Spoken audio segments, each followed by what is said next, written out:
is NewsNation political and economic contributor Mick Mulvaney. He is also the former acting White House chief of staff under former President Trump. All right. You yourself have helped President Trump prep for many of these sessions. President Trump himself posted on social media yesterday that tonight's town hall could, quote, turn into a disaster for all, including me. Are you surprised he's sticking to the schedule and doing it? On that, not at all, Elizabeth. Keep in mind, people don't recognize this about President Trump. In fact, I just heard Colby said he thought it was 50-50. The man really doesn't like to cancel. Once he makes a commitment, he keeps it. I can't tell you the number of times that we thought we would cancel meetings in the White House, and he just didn't do it. He thinks it's a combination of rude and a sign of weakness. So, no, it doesn't surprise me that he's not canceling. In fact, my guess is canceling never even entered into his mind. The Trump team is reportedly holding informal prep sessions for tonight's town hall, but the New York Times, the paper that he loves to hate, reports today that previous prep sessions have devolved into him telling war stories and yelling at aides. You worked closely with him. You helped prep him for many big interviews. How is it possible to prep him, or will Trump be Trump?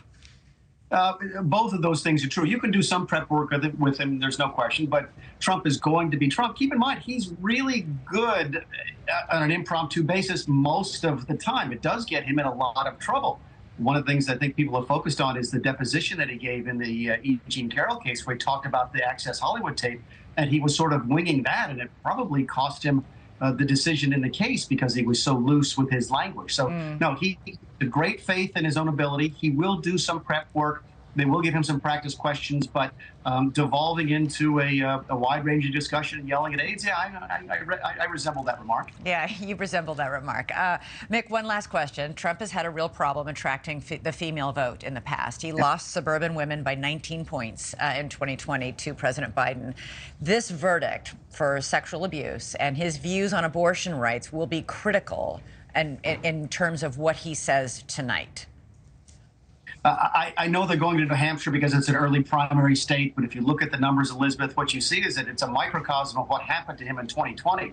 He lost that state by about 5,000 votes, less than half a percentage point back in 2016. He lost it by 7 points in 2020. That large masses of people decided to change their mind on Donald Trump in New Hampshire.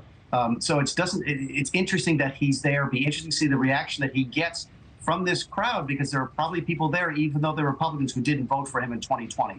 So on all the topics you just mentioned, it'll be interesting to watch this reaction, because this could be sort of a bellwether for other states. Sure, and it was the first state he won in 2016, so it's got special significance for him. All right, Mick Mulvaney, thanks so much. Welcome to NewsNation. Look forward to having you on the program a lot in the future.